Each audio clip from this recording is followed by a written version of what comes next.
Good morning and welcome back to 10 Minutes of Meaning, our weekly study of the Ramchal, R Moshe Chaim Luzzatto's monumental, brilliant, life-changing and transforming work, Mesillas Yesharim, offering a formula and a guide to how to live our best lives, how to become our best selves, how to achieve the most in our lives. I want to thank our generous sponsors for the year, Chani and Lenny Grunstein, in memory of Chani's beloved father, Mr. Aaron Tambor, Aaron Ben Yitzchak. Also, this morning's shiur is sponsored by Eric and Lisa Pincus and family in commemoration of the 10th yahrzeit of Eric's mother, Barbara Pincus, Zichron Lavracha, and Neshama Sharav and Aliyah, through the wonderful, wonderful work and the chesed and the leadership the Pincus show on a regular basis. We are up to chapter 17, Perek Yud Zayin of Mesillas Yesharim. We have been going through steadily and incrementally and slowly in growing in the different areas that Ramchal, this formula that he has embraced and that he has taught us about how to be our best selves. Beginning with Zihirus, mindfulness, how to be present in every thought, in every decision, in every word that we say, in everything that we do. Zrizus,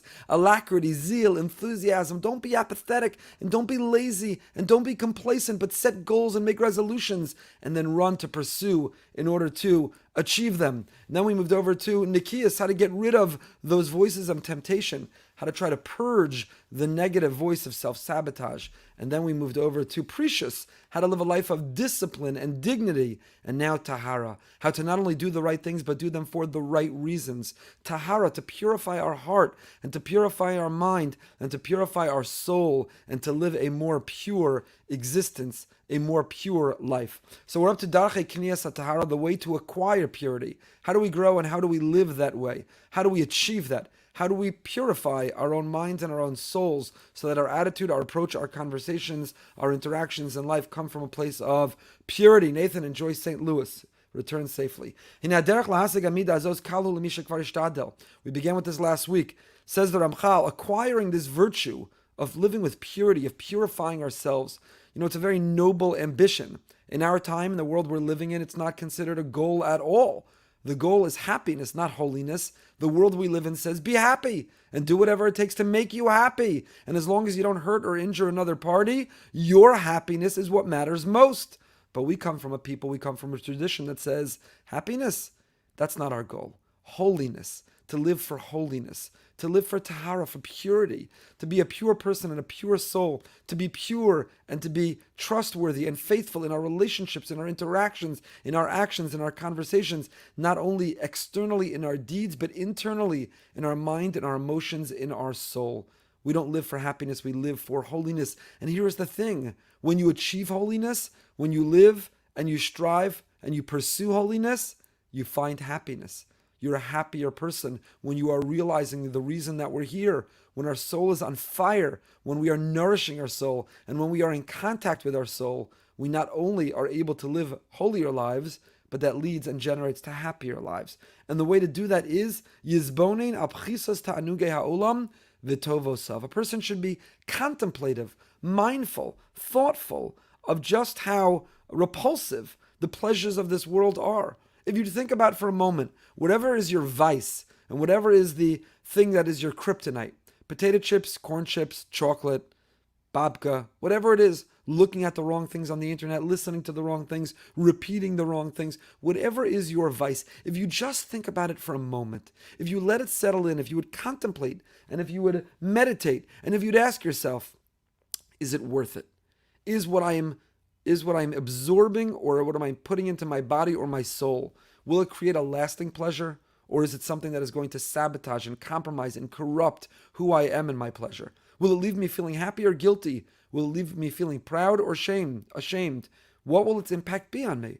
And when you think for a moment and you look at it and you see it's poison, it's kryptonite, it's in the way of my happiness and holiness, it's in the way of living my best self, then you will be able to recoil and withdraw from it. We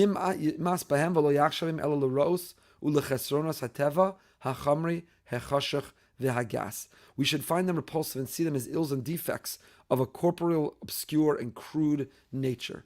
In other words, look at it as poison. Look at it as the obstacle. If you saw something or someone, if there was a threat or a danger that sought to undermine your health in this world, your longevity in this world, your ability to be with your children and your grandchildren in this world, would you not avoid at all costs? Would you not confront? Would you not take down? Would you not identify the threat and try to respond to it?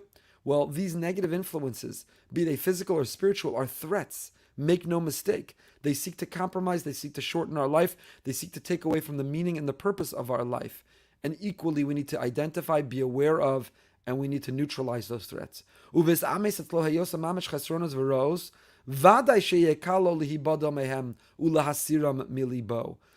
identify them as a threat. We have to see them as the danger they are before we're going to neutralize, before we're going to react, before we're going to create boundaries, before we're going to improve our defense to them. You first have to identify and recognize they are a threat. They are seeking to undermine. The more time that we think about, that we study, the more time that we shift our mindset to recognize that that momentary pleasure, in fact, for the long term, is an enormously dangerous threat. Then then the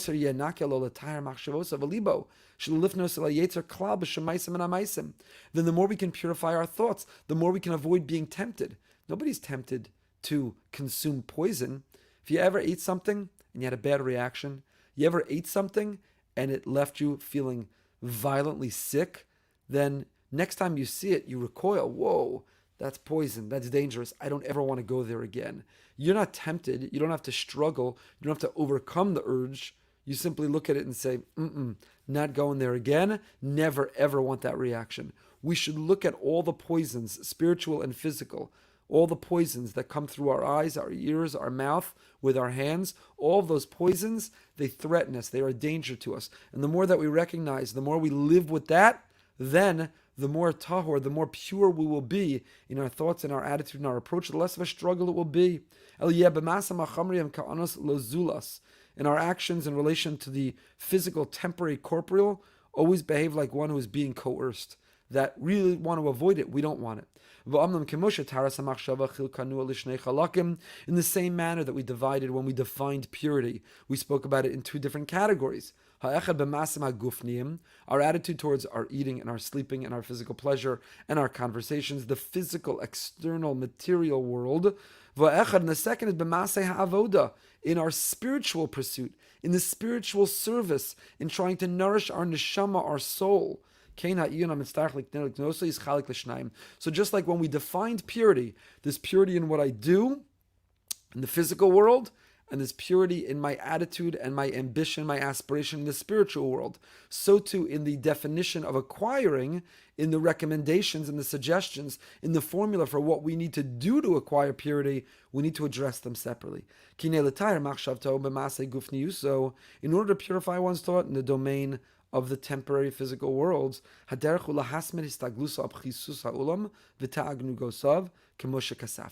you're tempted.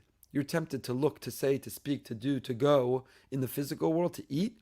Just think about the consequence. Just think about the result. Just read or study about people who did not overcome the urge or the instinct, who gave in to the impulse, and how it ruined their lives, how it ruins our health, how it compromises our emotional health, our mental health, our relationships. And that should hopefully generate this feeling of recoiling, of resisting, of the recognition that that impure contaminant, that poison, that image, that icon, that idea, that activity, that action, that food, it's poison. It's a contaminant. It will destroy me. Who pursues poison? Who eats or doubles down or goes back again for more poison? So the problem is we don't see it as poison, because in that moment it just looks good. It looks delicious. It sounds pleasurable. We crave it. We have an appetite for it. We're tempted by it. We desperately want it in that moment. But we have to stop and pause. And we have to recognize and reflect and say, yes, there will be a pleasure for the moment, but what will I give up in the long term? What will the impact be? How will I feel after?